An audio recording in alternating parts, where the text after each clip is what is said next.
Jurassic World Rebirth reintroduced the Spinosaurus onto the big screen, but how does it hold up to the OG Spinosaurus from Jurassic Park 3? The designs are drastically different, but why? I myself will always hold the original Spinosaurus highly as one of my favorite looking dinosaurs in this entire series. It may not be accurate to the real animal by today's standards, but boy does it look dang cool. On the visual epicness charts for Jurassic dinosaurs, it's the T-Rex and then the Spinosaurus in my book. While I'm on the subject, what's your favorite looking Jurassic dinosaur? Let her rip in the comments, everyone. Before we get into it, a lot of you guys aren't subscribed to the channel, so what are you waiting for? Subscribe unless you want to become Spinosaurus poop.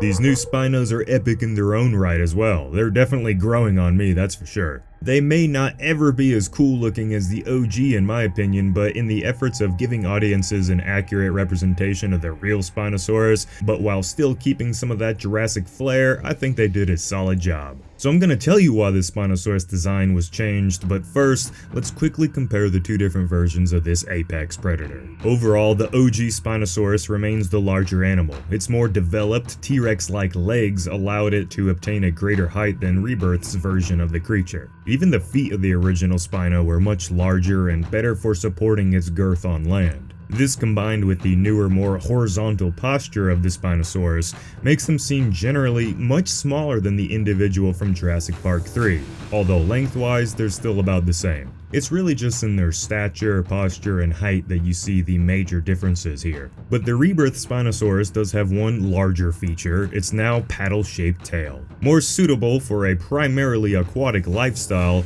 and this thing would allow the Spinosaurus to blow the old one out of the water when it comes to swimming speed at least. The iconic sail of the Spino changed some as well, with the idea of a perfectly rounded sail now thought to be inaccurate to the creature. The Rebirth design sports unique sails to every individual you'll see, none of them having that perfectly rounded look to it either. This gives the animals some of their own personality and a way to identify them like how researchers do with animals in our real world.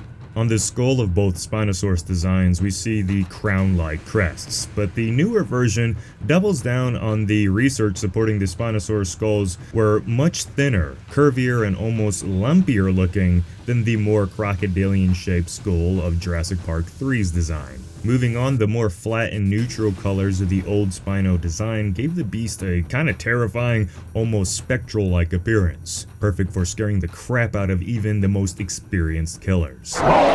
For Rebirth, the colorations were less intended to frighten people and more so to help the animals blend into their natural environments. Lush, bright coastal environments, where their more earthy colors and striping would help them blend into their surroundings, allowing them to become superb ambush predators, since they no longer had bodies designed for being alpha land hunters like the original one did. So visually, the Spinosaurus changed quite a bit over the years, but what about its attitude? Both takes on the Spinosaurus love to hunt and eat humans, using ferocity and tactics to catch them off guard. But the slasher film-like never-ending pursuit serial killer vibes that we saw in the Jurassic Park 3 version have been reeled back in some to give the animals more of a natural animalistic vibe to all their actions. The new ones inspect, stalk, and attack aggressively, but once the humans left their territory, they ended their pursuit. Unlike the OG Spino, who seemingly chased the humans across half of the island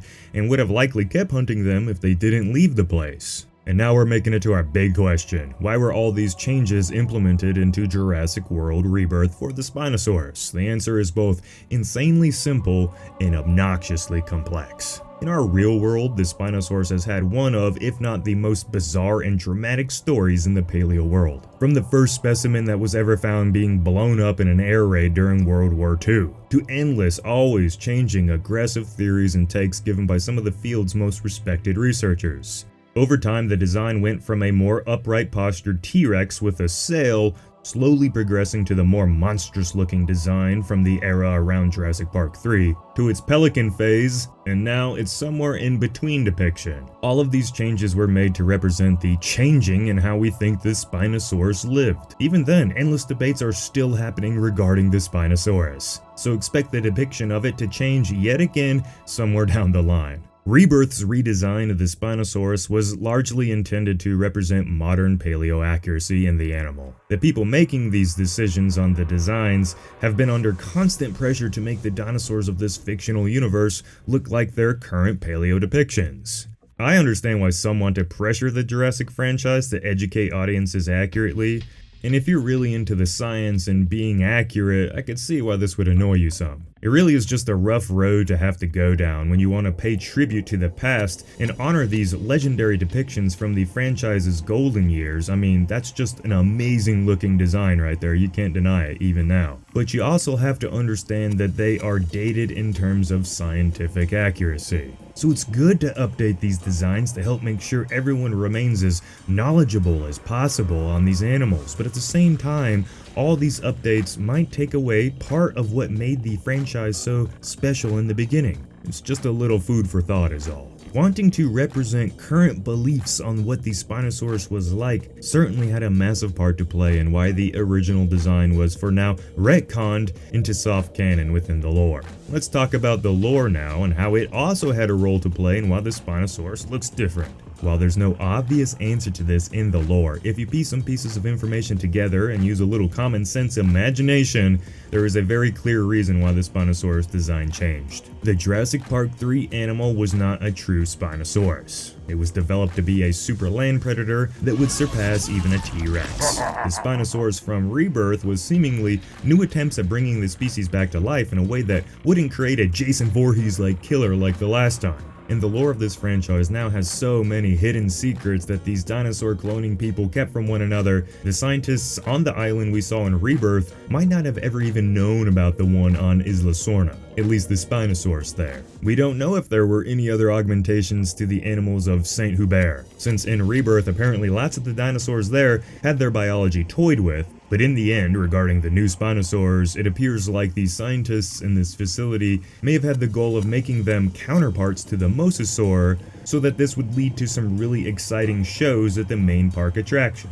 A Mosasaur is cool, but add in some Spinosaurs and dang, that's even more cool, right? Seeing a Mosasaur swimming around with the Spinosaurs, performing tricks or special maneuvers as a symbiotic relationship would have been something to make a lot of money off of. And this more aquatic version of the Spinosaurus would be much better suited for maneuvering in all forms of deep water, not just rivers and shallow lakes. Hence the larger, wide tail and more aquatic build that we talked about earlier. So between the pressure of wanting to remain accurate to science and some deep lore theories, this is why the Spinosaurus no longer looks like the one from Jurassic Park 3. And now I really want to make it clear that I'm all up for more paleo-accurate depictions of dinosaurs being in films these days. Hell, I just like more dinosaur movies overall in general, really. On a personal level, everyone, I enjoy both of these designs. I feel like they both should be respected in cinema legacy for being great dinosaur depictions within the eras that they were made. But some true closure on the individual Spinosaur from Jurassic Park 3 should be made by someone on the Jurassic franchise team to give fans of this epic design, unrealistic or not to current science, the closure they need to be able to move on and appreciate these new designs. Because if you're a big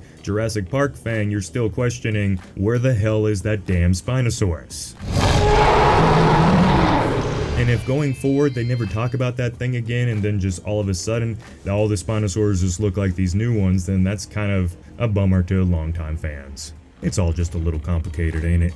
So there you have it. You know what to do, everyone. Like the video, share it around, get the algorithm all fired up. We'll have a good day now. This has been Jacob, and I'll see you in the next one.